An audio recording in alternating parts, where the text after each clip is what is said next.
Hey everyone, welcome back to the channel. Today I'm showing you how to make amazing 5-ingredient sandwich bread. Soft, delicious, and honestly better than anything you'll find in the supermarket. And here's the best part, I'm doing it with a stand mixer, so it's totally beginner friendly. Don't have a stand mixer? That's fine. I'll also be testing this recipe with the stretch and fold method. Make sure you subscribe if you want to see how it compares. Let's jump in. So what makes a perfect sandwich bread? You want something with soft, dense crumb, no huge air pockets. Go with a thin cut that doesn't tear. It should slice beautifully. Fold the fillings within the form and stay soft and fresh for days. That's exactly what this recipe delivers. Using flour, milk, sugar, oil, yeast and salt. Yeah, just 5 core ingredients.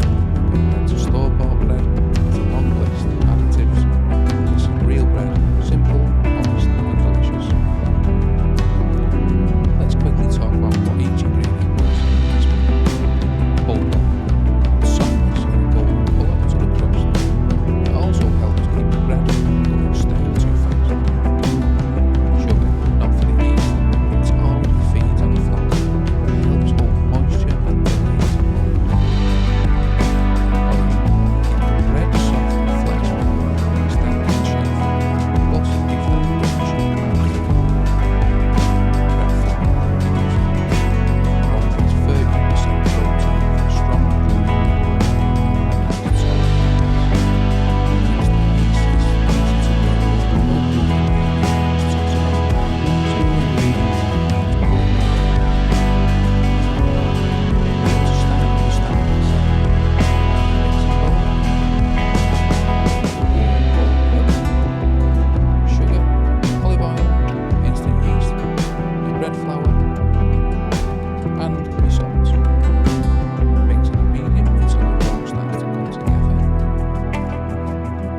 Then knead on high for about 3 minutes until the dough pulls away clean from the side of the bowl and feels tacky but not sticky.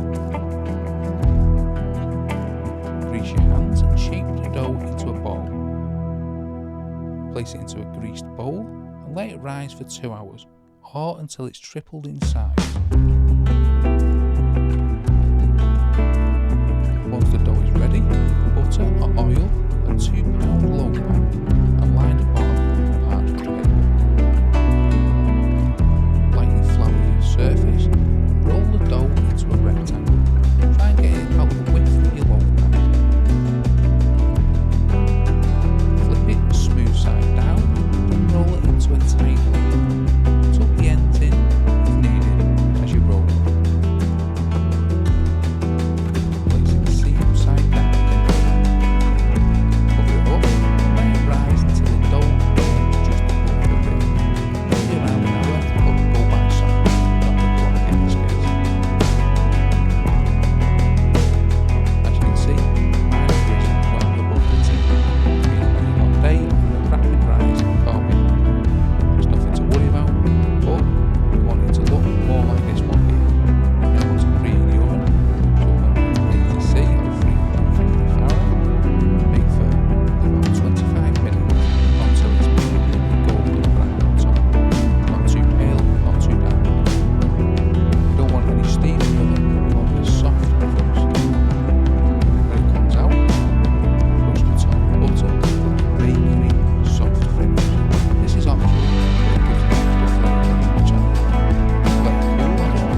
see how both techniques compare and pick the one that fits your style.